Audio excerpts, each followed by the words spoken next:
32-year-old Inderdeep Singh Gosal is behind bars and is accused of fatally stabbing 37-year-old Paul Stanley Smith outside a Starbucks over the weekend. The incident occurred at around 5:30 p.m. on the 26th of March at the intersection of West Pender and Granville Streets in Vancouver, Canada. Paul and his 3-year-old daughter Erica were outside the coffee shop, while his fiancée Ashley O'Malley went inside to get the drinks. While they were waiting, a stranger later identified as Inderdeep stood next to Erica who was in the stroller and started vaping. Paul asked the man to stop smoking near his daughter. Ashley came out and Inderdeep reportedly told her, "You better grab your kid." A confrontation between the two men ensued and Paul was stabbed. Witnesses caught the incident on video.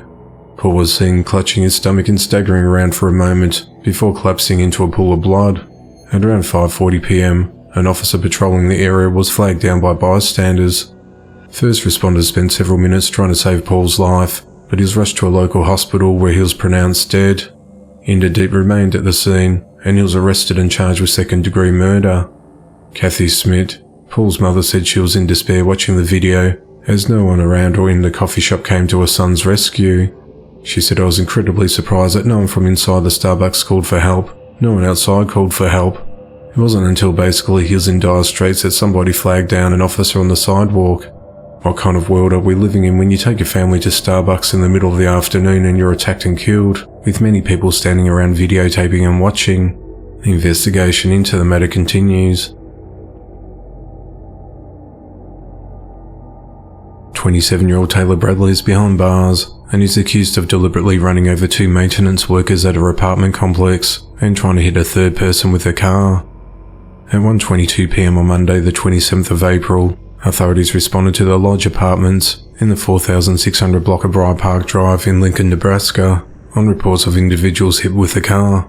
When officers arrived at the scene, they found 2 deceased men who were identified as maintenance employees 42-year-old Chris Kamazin and 45-year-old Ronald Gonzalez. 10 minutes later, officers located the suspect Taylor about a quarter of a mile away in a heavily damaged Subaru sedan, driving toward them, and she was arrested. Investigators said that she purposely located the victims in the grassy area near the parking lot before striking them and attempted to hit a third man, 48-year-old Robert Sargent. Robert was working outside with the other men when he managed to escape being hit. He witnessed the entire ordeal. Taylor is a resident of the apartment complex, told investigators that she was driving near the apartment clubhouse, about 20 to 30 meters off the road, when she struck the men seconds apart. She then provided investigators with descriptions of the men she hit, which matched the bodies officers saw at the scene. Authorities said there were multiple witnesses as well as video evidence of the incident. The motive of the attack is unclear. Taylor is charged with 2 counts of first-degree murder, attempted murder and 3 counts of use of a deadly weapon to commit a felony. During her arraignment on the afternoon of Wednesday the 29th of March, she denied the charges and started shouting obscenities at the judge via video conference from jail. She's held at the Lancaster Correctional Centre on a $2 million bond. If convicted, Taylor faces life in prison. 31-year-old Jake Harris is behind bars after allegedly fatally shooting his girlfriend and living with her decomposing body for days.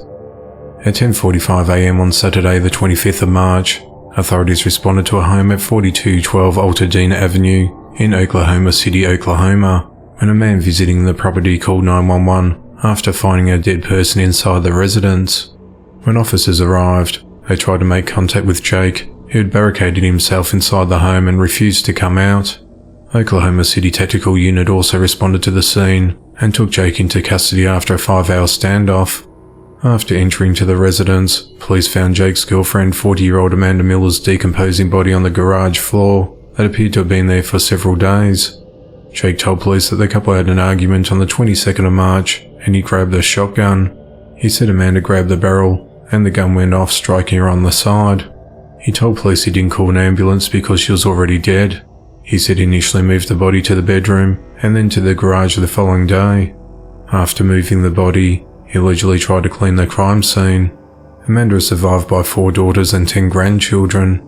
Amanda's children said that she tried to leave Jake in the past and the relationship had a history of domestic violence. Jake is charged with first-degree murder and he's been held at the Oklahoma County Detention Center without bond. The investigation into the matter continues.